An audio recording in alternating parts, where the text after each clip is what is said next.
So that's what I'm about here. Like maximize pleasure, minimize regret, have sex with kind people. Look into his eyes. They're the eyes of a man obsessed by sex. Eyes that mock our sacred institutions. Bedroom eyes, they call them in a bygone day. You're listening to Sex with Emily. I'm Dr. Emily, and I'm here to help you prioritize your pleasure and liberate the conversation around sex. Just when you thought herpes wasn't sexy, in today's episode, I'm joined by the author of Strange Bedfellows, Dr. Ina Park, who has made it her life's work to reduce the shame and stigma associated with STIs, sexually transmitted infections, or STDs. Ina shares everything you need to know if you or someone you're sleeping with is infected, how to reduce your risk of transmission, and when to disclose your status to a partner. We reveal a surprising discovery about The Bachelor, what to know about grooming your pubic hair, take note, and her number one tip about prevention.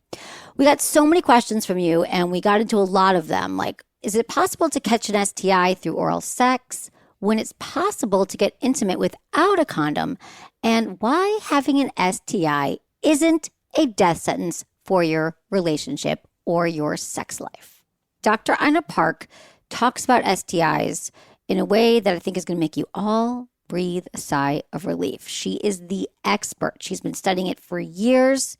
She's the medical director of the California Prevention Training Center, and she's also the medical consultant for the Division of STD Prevention at the CDC. And today we're talking about her new book.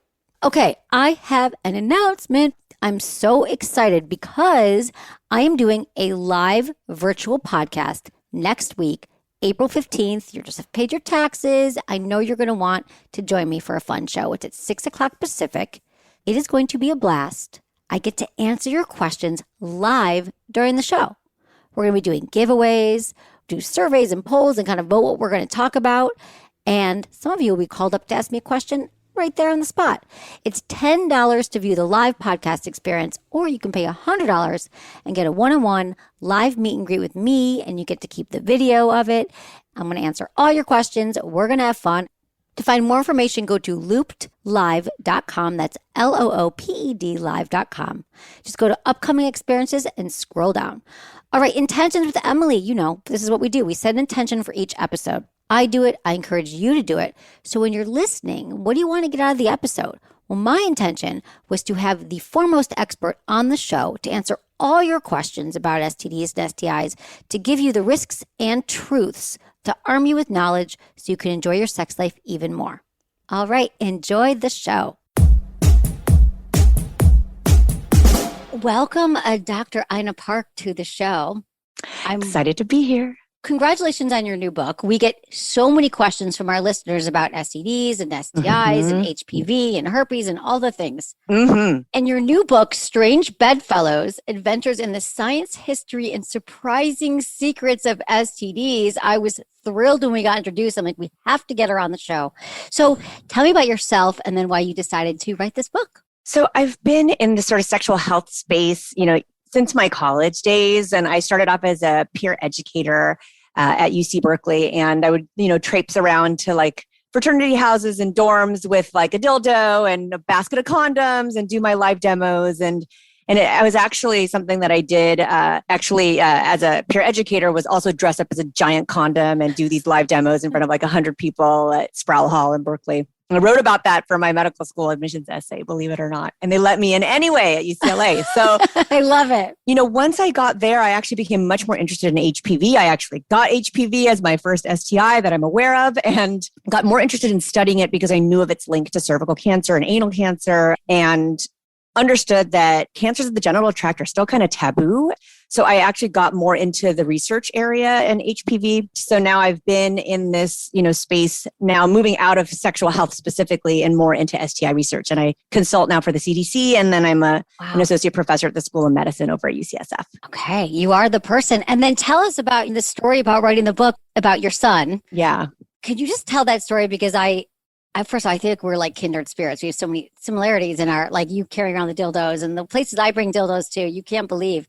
But yeah, I would love to, if you could just share the story about your aha moment that this has to be a book. I've been in the field for like 8 years, and all I saw every year were that STIs were getting worse. And I was thinking to myself, Emily, what can I do? I don't want to change the way people have sex, and I can't go into everyone's bedroom and say, wait, like, let me put a barrier on, before you do anything.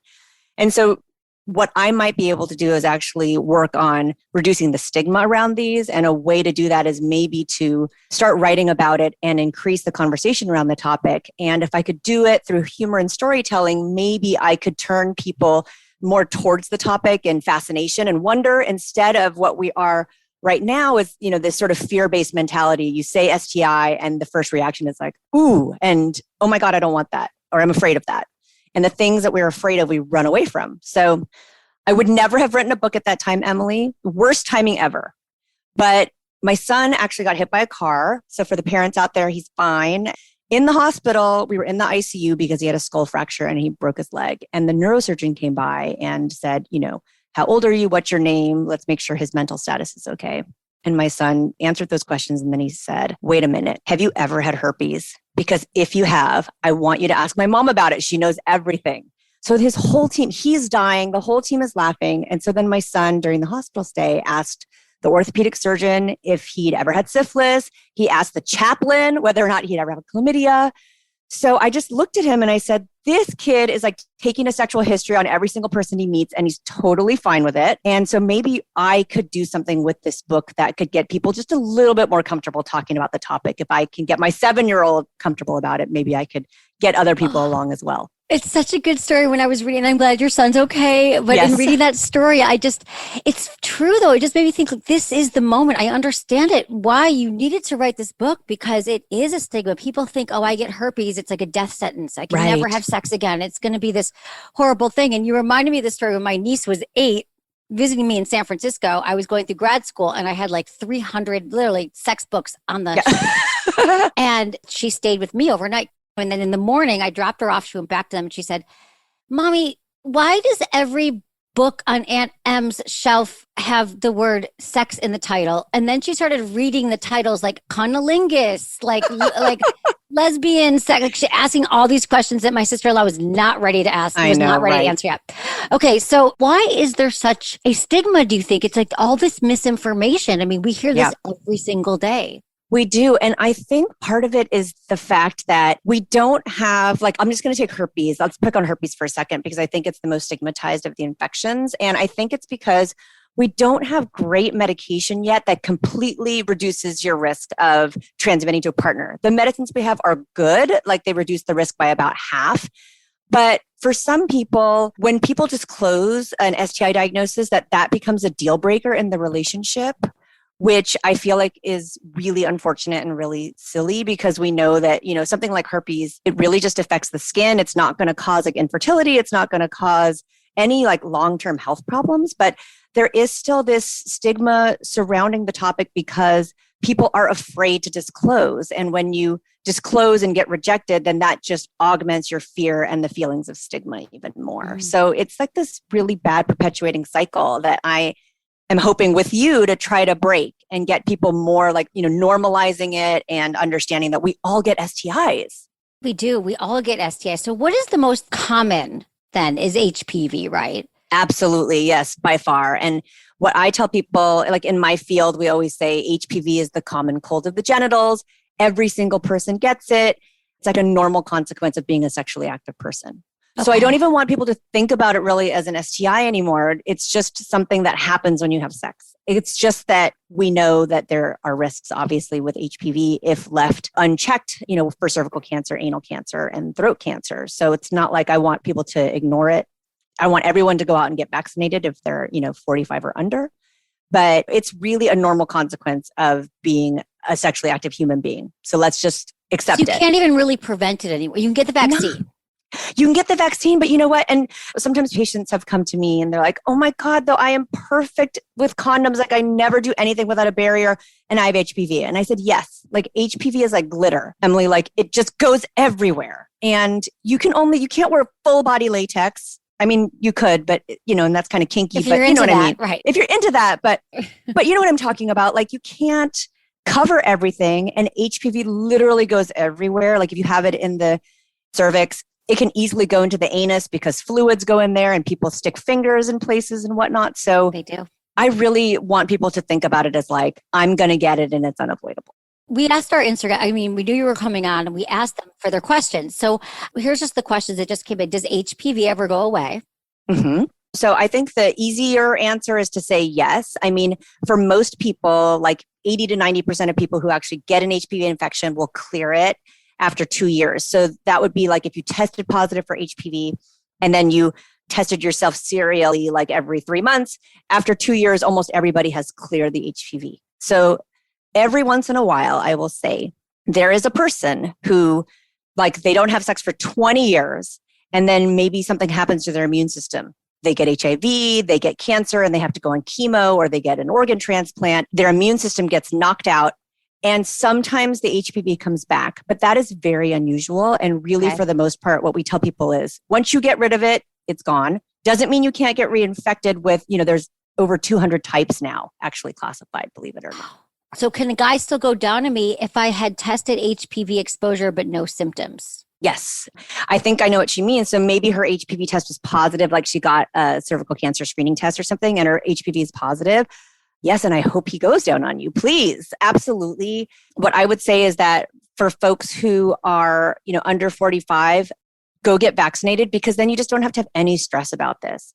If she happens to be HPV positive and he goes down on her and he gets HPV in his throat, most likely it's not going to do anything. Okay. But we know, like from Michael Douglas, for example, that in rare circumstances, people do go on to get cancers. So I don't tell people who test HPV positive because the tests that we have usually just tell you have one of 14 types. They don't even tell you what type you have. So I just generally tell people, keep going with your sex life. If you do have a pre-cancer, though, on your cervix, it's good for your partner, if you have a stable partner, to wear barriers because it actually helps your body clear it if you're not ping-ponging the infection back and forth. Okay. So what about the cancers, though, if we want to talk about the cancers and anal cancer and and how, we have a lot of people like Michael Douglas and Marsha Cross who they've come out talking about this. So what do we need to know? Yeah, I mean, I think, as I mentioned, like everybody for the most part clears HPV, but then there are those few people who have a persistent HPV infection. And if it's with one of those types, like the really bad actors, which are like type 16 and 18, which are, by the way, both. They said the bad actors, like they're bad actors. Oh, no, they're great actors. They're great actors. They're both great actors. I'm like, what don't you like about Michael Douglas? No, they're both great actors. These HPV types are the bad actors. And both of them are covered by the vaccine. But if you get one of those and it just sits there for years and years, it slowly starts to cause a precancer. And then if left unchecked, that can cause cancer. So Marsha Cross is one of the few people. I'm sure that there have been other people who've had anal cancer who, are celebrities, but she's been so great at coming out and being vocal and open about it because there is some taboo, around genital and anal cancers. And she's like this enthusiastic anal cheerleader and it's amazing. I love that she's doing that. I think it's helping destigmatize HPV in general. Oh, absolutely. So how likely is it that you can get an STI through oral sex? I came of age in the HIV/AIDS era, and we always thought about oral sex as safer sex, right? And it is from an HIV perspective. It's really unlikely to get HIV through oral sex, and I would say basically near impossible. But things like syphilis, gonorrhea, chlamydia to some extent can absolutely be contracted through oral sex, and herpes, HSV, and you absolutely can get HPV easily in the throat as well. So oral sex is really only safer from an HIV standpoint. And for everything else, it's absolutely possible to give and, receive oral sex and get an STI that way. How can we prevent that though? What do we look for if someone's not having an outbreak? Like for how do we herpes, not? Like people always say to me, I'm like, well, the safest thing you could do. Yeah, let's just say for herpes or HS. When we say we should also explain when you say HSV, people just might know it was herpes, but there's HSV 1 and 2. So HSV2 or herpes simplex virus 2 is the one that causes the genital herpes recurrences for people who are living with HSV, who are getting outbreaks from time to time. That's caused by that virus. And then of course, there's so many people out there who've had a cold sore on their mouth, right? And that's caused by HSV1. And if you go down on somebody, like when you're about to have a cold sore outbreak, or if you have a cold sore, then you can pass that HSV1 to your partner's genitals or anus, depending on what you're into sexually. So, and then that person could have an outbreak of that HSV1 in their genitals. But the good thing about HSV1 is that most of the time people have one outbreak and then it doesn't usually bother them again.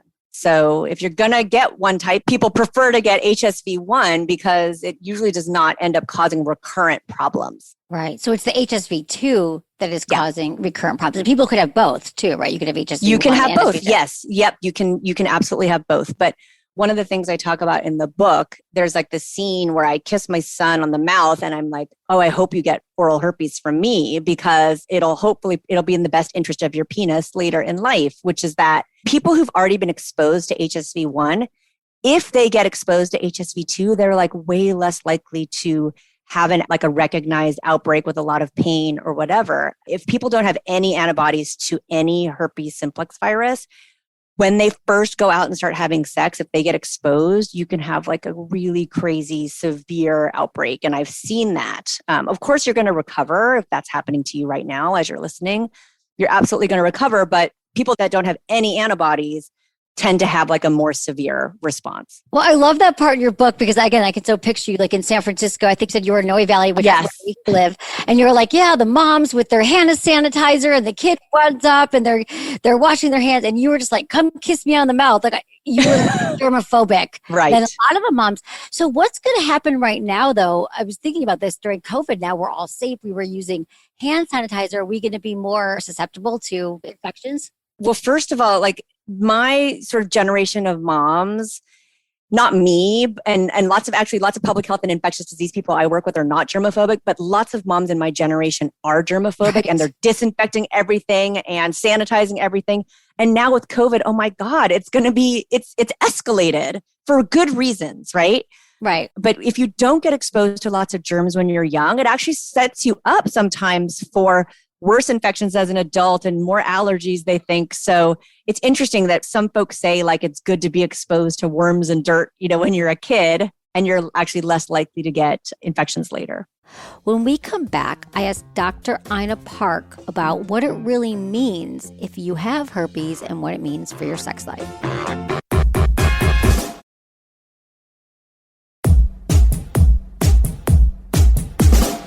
So going back to herpes, HSV right now, you wrote this book because you really want everyone to be able to talk about STDs, STIs, like your son did at 7 years old, without shame, asking the doctor if he's had chlamydia. And that's what I want. My mission is to get people to talk about sex like they're talking about the weather. Yes. And I know you do this very well in your book, Strange Bedfellows, but how do we get people to realize that if you have herpes, you can still have a healthy sex life? Well, it's really hard. And I want to identify and empathize with your listeners who are living with HSV, who are feeling like, oh my God, am I going to be able to have pleasure and joy in my sex life again? I mean, I'm here to tell you because I've seen people from the minute they've gotten diagnosed, and I've seen people who've been living with it for 20 years, and it gets better. That's number one. It absolutely gets better. Your outbreaks become less and less frequent. And then you also develop your little mini TED talk that you have to get, that you give to partners to disclose. Also, I think we're going to keep working on medications, as well as there's a bunch of work on vaccines for people who are actually living with herpes. People are working on therapeutic vaccines to actually, even after you have the virus, to help reduce the number of outbreaks and reduce your shedding. So I think eventually we're going to get to a place where we just say, it's just another skin infection. It's just like HPV. It's really not a big deal. We're not quite there yet, Emily. And it's because we don't have good enough medication so that someone can, say to their partner, I have no risk of transmitting this to you.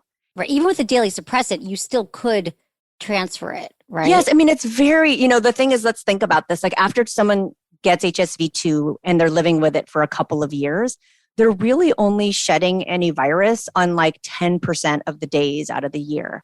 And then if you take the suppressants every day, you're reducing your risk of transmitting by half. So, the risk of you actually catching HSV from somebody who knows their status and is taking their meds every day is actually really not very high. The person you're going to get HSV from is the person who doesn't know their status and is just like having sex willy-nilly, right? So it's really the people that know their status that you want to sleep with those people because they are doing something to control it and everybody else doesn't have any idea and they're walking around clueless. Oh, God, it's such, I hadn't even heard it flipped that way, but you're absolutely right. If you are on top of it, Right. you know that you could surprise, because then also if you have it, you know when you're going to get an outbreak, or you can kind of feel it and you're going to Yes. stop it. And you're like, but right. Otherwise, it's somebody's like, maybe they're a carrier, right? And that whole notion of someone being a carrier and never knowing that they have it. I got DM'd today on Twitter by somebody who got infected by somebody who was completely asymptomatic and just didn't know their status. And so now, of course, the person that got infected is having severe and recurrent outbreaks. And then there's people walking around who have HSV2 who never have an outbreak and never have any problems. So it's the same thing I say about HIV too, Emily. When someone knows their HIV status and they're taking their meds every day, that is not the person you're going to get HIV from. You're going to get HIV from the person who doesn't know their status and has really high levels of virus around. So that's the thing that's so weird about HSV2 is that the people who actually are on top of it and dealing with it are probably not going to be that likely to transmit it.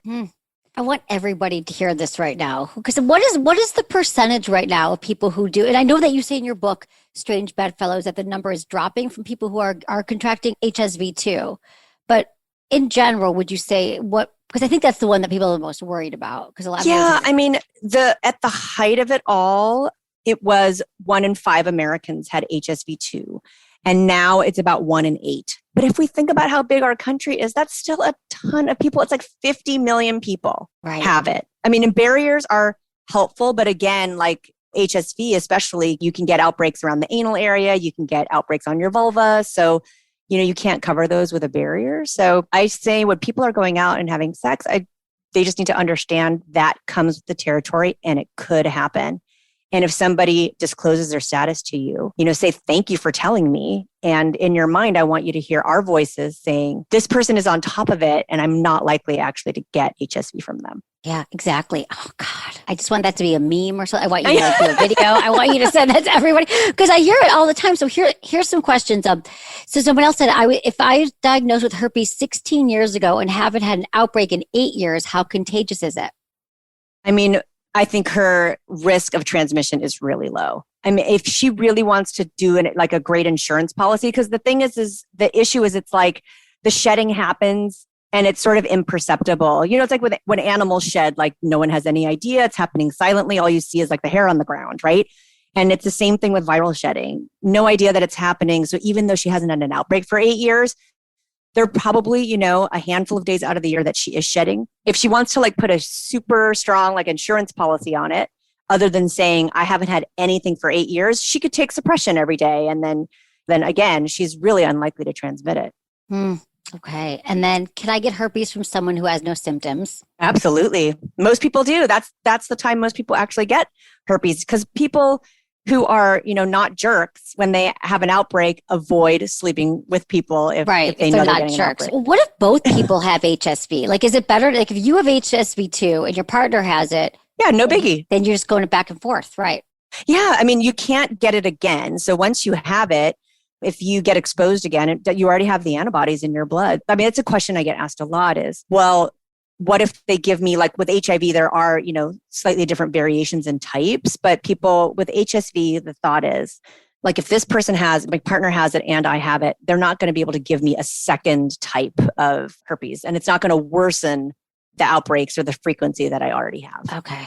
That's good to know. And then, okay, maybe you have I've talked about this on this show, but how do you tell a partner you are HSV positive without killing the mood? Yeah. I mean, I would say that conversation should be had when clothes are still on and not when like someone's about to go down on you. You know what I mean? It's like probably not the moment.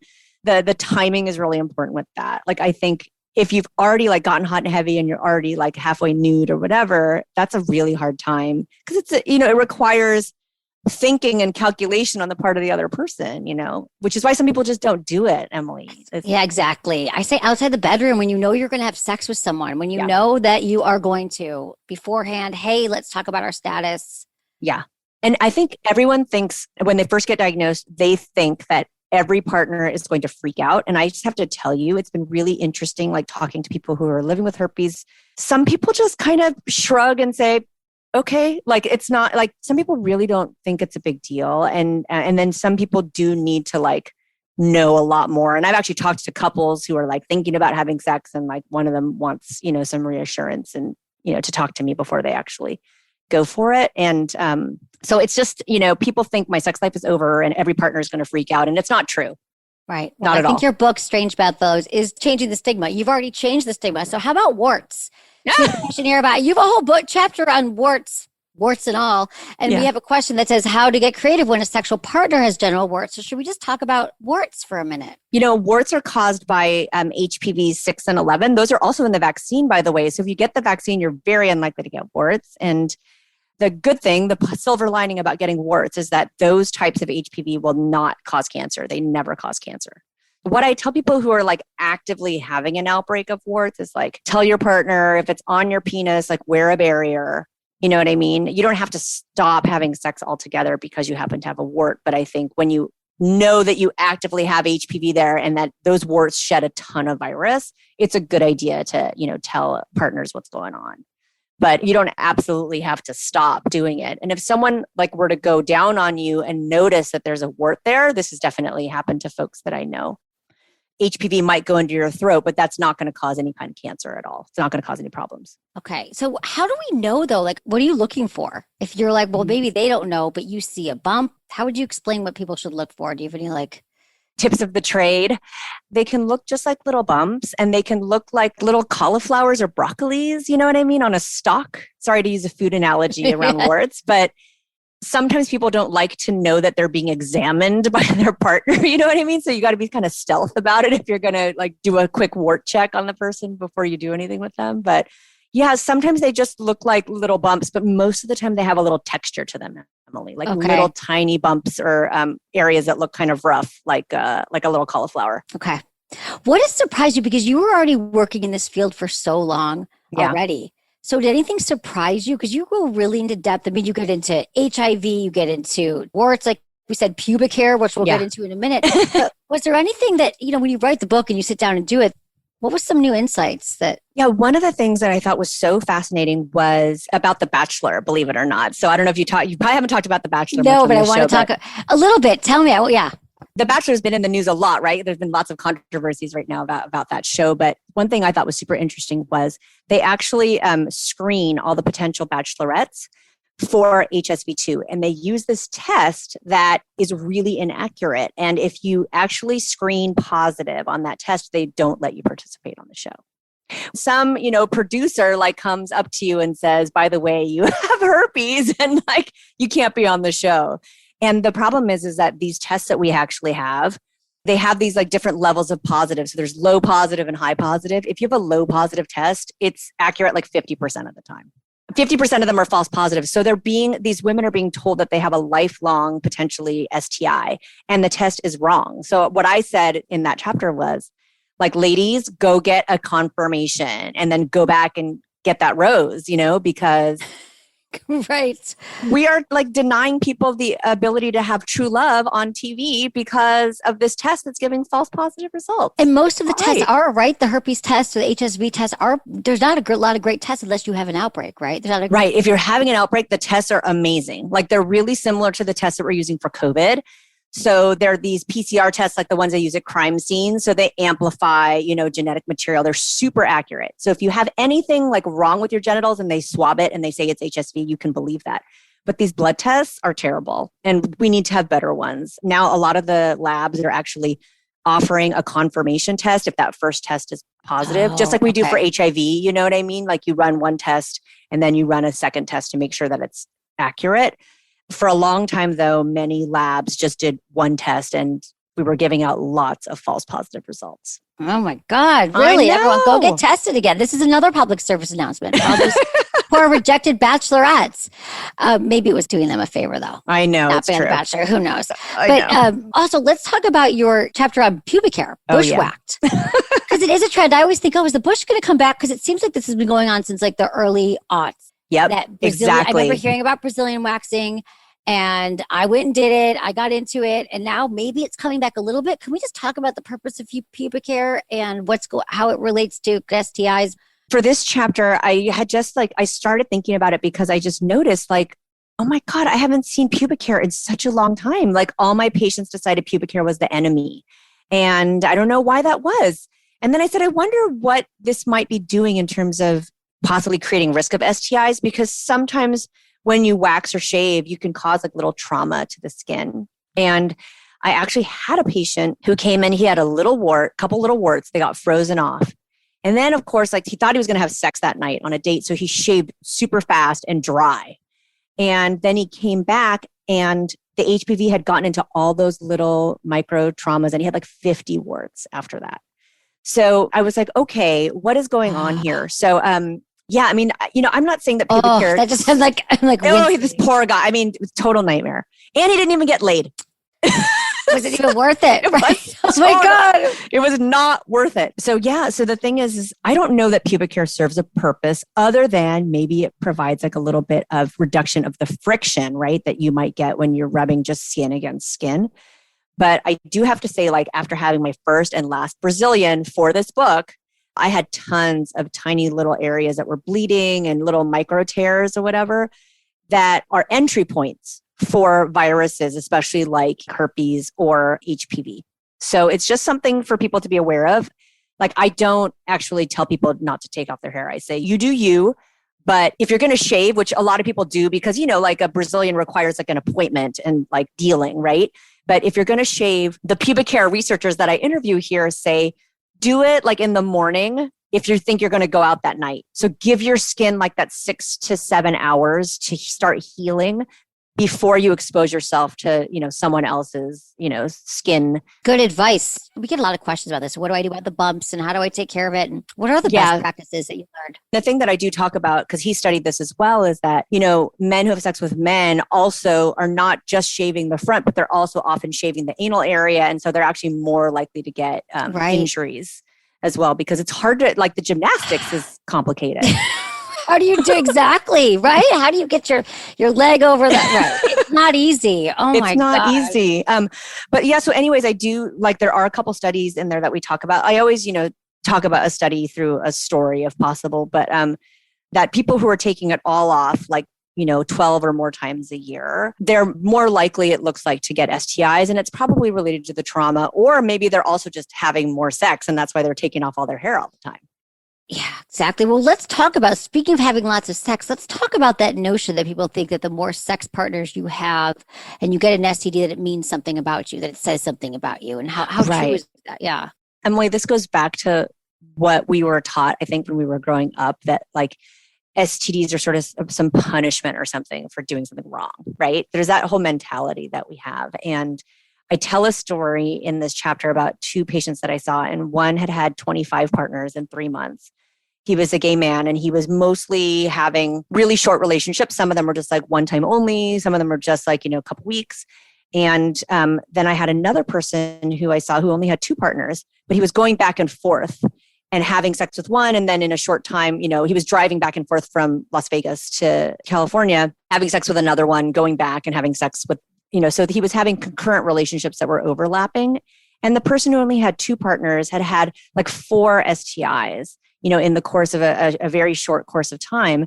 And then the person who had 25 partners had nothing. And so really the absolute number of people is not what actually increases your risk of STIs. Like, of course, 25 is probably higher risk than 1. But my point is that if you are in a network of people where there's really just not that much, infection, or people are like super on top of it and testing regularly, you're just not that likely to get an STI, even with lots of sex partners.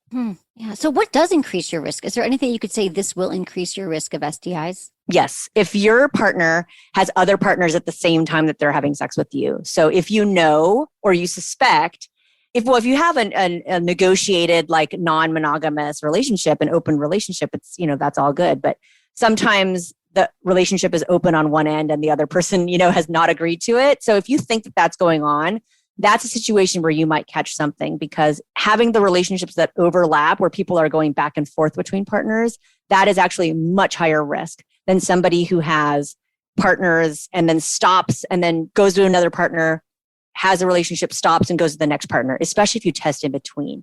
So yeah, if your partner has other partners, you need to be more on top of it in terms of getting STI testing regularly. That also reminds me of a question about vaginas. Yes. What about people who get repeated like bacterial vaginosis, or they get a lot of UTIs or bladder infections?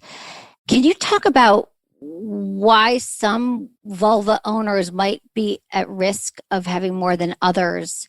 And then the second part of that question, because I have so many questions. The second part of the question I want to forget to ask is about this notion that if you get an STD or an STI, it's because your partner cheated, and that might not always be Right. people. Yeah. So, but let's talk about vaginas for a minute. Yes, let's talk about vaginas. So, like, I have a whole chapter on the vaginal microbiome, and we talk about BV, and it's called the Garden of Good and Evil. And what I talk about there is that vaginas are really similar to people. Some people fall apart when a small stress happens to them. Some people can have like all these terrible things happen, and they're just like cool and calm. And vaginas are like that too. Some people's vaginas are super resilient. Like like people douche with all kinds of chemicals and stuff, but their vagina doesn't cause them any problems. Or they use lots of different kinds of lubes. They're having their period. Like, so many things can actually throw off vaginal pH, including, people have semen inside of them. If like their partner comes inside of them, that can throw off vaginal pH. So for some people, you can throw anything at their vagina and nothing happens. But other people, literally every single time they get their period, and that blood, which is a higher pH than the pH of the vagina, every single time they get their period, they get BV. I mean, so literally some people's vaginas are on the edge. And people learn that about themselves after a while. They're like, you know what? You're going to throw me off the edge. You need to wear a condom, until I know that I want to go there. Because some people deal, which you may have heard from listeners, like with chronic problems or recurrent problems with their vagina because they get thrown off balance so easily. But I want to tell folks that there is a really cool medication that just went through like the second stage of clinical trials that looks really promising. And it was just published in the New England Journal of Medicine, which is a super prominent healthcare journal. But it's called Lactin V, and it's based on lactobacillus, which is the bacteria that we actually want in our vaginas all the time. Because when it's there, your pH is okay, and it helps you handle like insults to the environment. You know what I mean? If you have lots of lactobacillus around, when your lactobacillus die off, that's when you start getting, things like the odor and the discharge of BV. Is it a daily pill or a pill that you take? It's going to be a suppository. Okay. So it's like a recurring suppository that you just to make sure that you have the right. Okay. That's so interesting. So there are things coming, you know what I mean, that are going to help. Because right now what we do is we give people antibiotics. Right. And that helps. We give something called Flagyl or whatever. And then some people get a yeast infection after they take that. So then they're like vaginas in another spiral of badness. I wish we had more. Are there any commonalities between the vaginas that happen to get more infections or UTIs, or just like luck of the draw, how you were born, your DNA? Like what makes a certain vagina more susceptible to infection and other ones not so much? I don't have like a common pattern, or like, I wish I could say there was something in diet that you could control to make your vagina more resilient. I mean, I will say that we know that semen really throws things off. So if you have a delicate vagina, semen will just make things go crazy. Douching, we know, can make it worse. So there's ways you can make it worse, but I don't have a great way to make your vagina more resilient. Right. If I did, that would be awesome. Oh my God. Could you imagine? No. Because I know, for example, when I would have new sex partners, I usually would get something. Not every time, but if like it was new semen, it was new. Yeah, that's right. It's like a whole new microbiome. Like we know that you have a microbiome in the vagina of bacteria that normally live there. And then when people are together for a long time, then people share, bacteria, right, with each other, and it's all good. When you get a new person, the inside of the penis and the outside of the penis have their own bacteria. And sometimes your body's like, whoa, what the heck is this? And you have to get used to that person. And then for a while, things can feel maybe not frankly, like into the BV realm, but things can feel a little off where you're like, this is not my normal state. And then sometimes, you will equilibrate and get back to, your normal. And urinary tract infections and BV, they're not going to go away, right? Like you have to get them treated. Don't they just kind of stay with you for so like ongoing? a UTI, some people, that whole sort of thing about flushing it out with water, cranberry juice or whatever, you can, if you have an early UTI and you just hit it super hard with the fluids, you can, it doesn't always become like a full blown infection. With BV, same thing. If things start to get out of whack and let's say then you don't get exposed to that semen, and things can die down before it fully, becomes malodorous and with lots of discharge. If you've already gotten to that point where you're like, wow, I have a lot of discharge and things do not smell right, usually you need to take something to get it back on track. And then sometimes you just don't know either. Right. Sometimes you don't know if you have BV or you don't know it. And so that's why I always say, if you're with a vulva, your partner has a vulva and you notice that it's changed. Yes. There's an odor or something. Yes. I think that we're also nervous to say something, but I think saying I care about you and I've noticed that there's been a change, you might want to go to your gynecologist and get checked out. That's a beautiful way. Yeah, that's a totally beautiful way to say it. That's like not shaming at all to the person, as opposed to, I have had people who are like cis women who their partner has complained, you know what I mean? Like the way they framed it was like, this doesn't smell right. Or like they just made them feel bad about it. You know what I mean? And you can say it just to say like, hey, this is different. Exactly. Yeah. Like just be honest. Be loving. Be like, I care about you. And this isn't easy. It's going to be awkward. I want to continue to go down on you. I want to continue to sex with you. Something's off. And get it checked out. That's beautiful. I love it. Yes. Thank you. All right, I'm going to take a quick break, but when I come back, Sophie asks whether she should have unprotected sex with her boyfriend or not.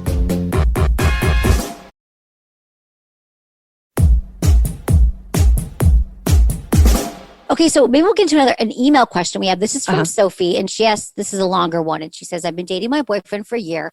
When we first got together, he disclosed he has genital herpes. He was diagnosed a year before we got together, has had 2 outbreaks, both at the same time of the year each year. He hasn't taken antiviral medication yet, but we've talked about him getting a prescription for Valtrex so he can avoid a 3rd outbreak. Right. Since we're approaching that time of year again.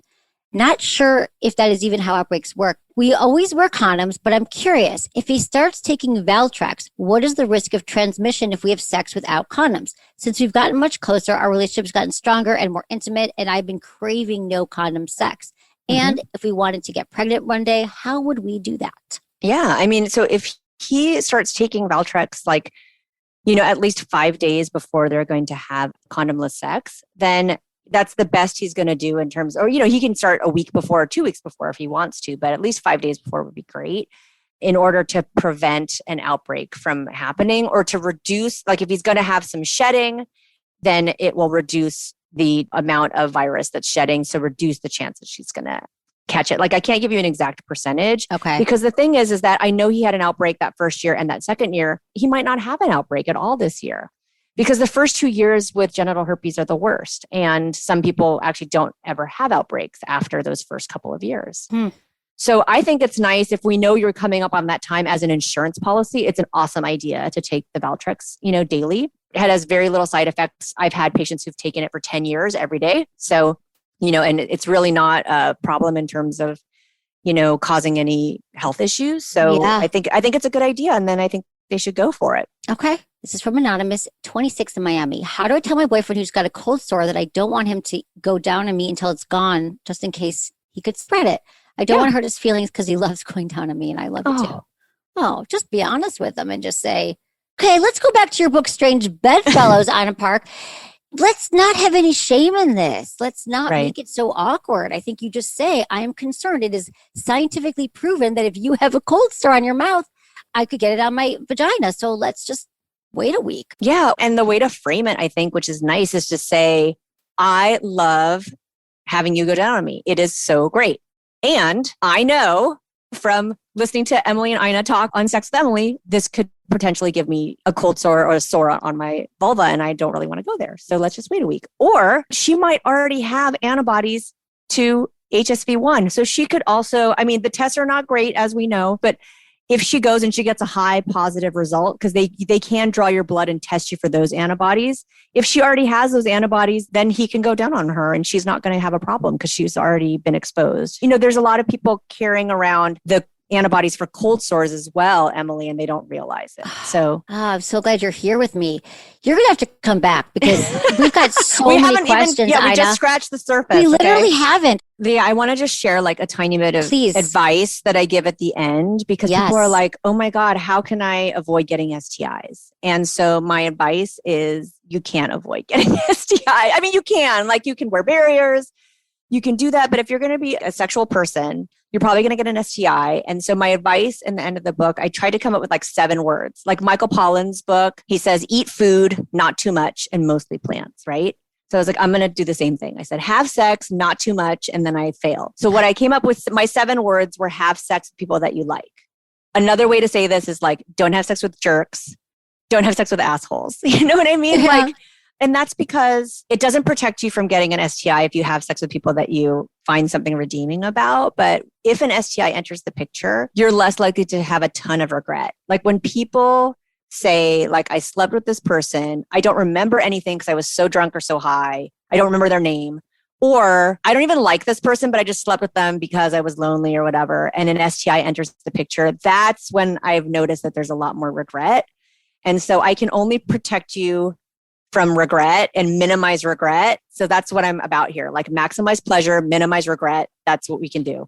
So interesting. I would say have sex with people who are kind. Or yes, have sex that's with perfect. kind people. Yes, have sex with kind people. Right. You know, life is too short to have sex with somebody who you're like, this is not a nice person and they don't really care about me and the sex isn't even that good. You know what I mean? You don't need that person. You need to find somebody else. Exactly. Ina Park, thank you so much for being here. I'm going to ask you the 5 quickie questions we ask all our guests, and then we're going to let people know how they can find you. Okay. What is your biggest turn on? Ooh, my biggest turn on, you know, my life, I have 2 kids and like my life is so busy. Like there's no romance. So like, you know, like my husband like buys me flowers or like does something super nice for me. Like suddenly I'm like, oh my God, I feel aroused. Like it's so weird. Like someone does something nice for me and that is what does it for me. It's not like if you know, if if you were like to take off his pants and have an erection or whatever, I'd be like, yeah. But if you, like you said, oh, I cleaned out your car. I'm like, wow, suddenly my clothes are coming off. You know what I mean? Right. Biggest turnoff. Oh, I don't like it if someone like sort of approaches me aggressively. Like if we haven't like had some sort of agreement that we're having a little bit more of an like aggressive play type of thing. I feel like I get intimidated or I want to retreat when someone sort of comes at me too forcefully or with too much energy. What makes good sex? Communication about like how it's going, you know, like move it over here or whatever, or do this. Like I think keeping communication going in the act actually makes it great. Because otherwise you're like, oh, it's not totally working for me, but you're afraid to say something. You know what I mean? And I think those really satisfying times are when everybody's getting what they want. Something you would tell your younger self about sex and relationships. Oh my gosh. I would have said, have more sex with more people. I had this sort of fear, you know, before I became sort of more knowledgeable about stuff. Like I really limited my number of partners because I was afraid to get, you know, HIV. I grew up in that time, right? I was afraid to get HIV. I was afraid to get STIs. And now I would go back and tell myself, oh my God, definitely sleep with that person. Oh, and sleep with that person too. And do that threesome and do that. Like I just turned down a lot of fun opportunities because I was too scared. Yeah, I grew up that time too, where it was a lot scarier. Yeah. What's the number one thing you wish everyone knew about sex? Well, it's in the book, right? Just that we're all going to have it. It's totally normal and wonderful and a joyful part of life. And STIs sort of are part of the game and the cost of doing business in the sexual marketplace. Let's get used to them because we're going to be living with them for as long as we're having sex. I like it. Thank you so much, Ina. How can people find you? People can find me on my website, which is Ina Park, INAPARK.net. And I'm on Twitter at Ina Park MD. And I am going to, like, a couple people are twisting my arm, so I'm going to get on Instagram. I just opened an account, Ina Park MD, and I'm just going to be posting some short videos that talk just about like little educational videos, talking about some of the things we're talking about here. Please tell us. Well, we will tag you on this, and then we will follow you and share your videos. Absolutely. Okay, great. Thank you for your book, Strange Bedfellows. They can find your book wherever they buy books. Yes, exactly. Wherever books are sold. Yeah, Amazon, Barnes & Noble, bookshop.org, IndieBound, like every book outlet has it. So go ahead and check it out. Thanks. Well, thank you for making STDs entertaining and insightful and less scary. Your book really does that, and it's a great read. And I think it's really going to help level it so people realize they can still have a healthy, happy life and sex life, even if they get an STI or an STD. Exactly. And we're all going to get one. We're all going to get one. It's all fine. We're all good. Just have sex with kind people. Yes, exactly. Thank you, Ina. Appreciate you. Thank you, Emily. That's it for today's episode. See you on Tuesday. Thanks for listening to Sex with Emily. Be sure to like, subscribe, and give us a review wherever you listen to podcasts, and share this with a friend or a partner. Believe me, if you got something out of this episode, they will too. Find me at Instagram, YouTube, Facebook, and Twitter. It's all at Sex with Emily. If you'd like to ask me a question about sex or dating, relationships, email me feedback@sexwithemily.com or sexwithemily.com/askemily. And check out my website. We have so many great articles diving deep into topics like how do I have multiple orgasms? How do I last longer in bed? How do I stop thinking about my ex? What sex toy should I try? And so much more. Sign up for weekly emails. I've been told I give really good emails. I do. Was it good for you? Email me feedback@sexwithemily.com.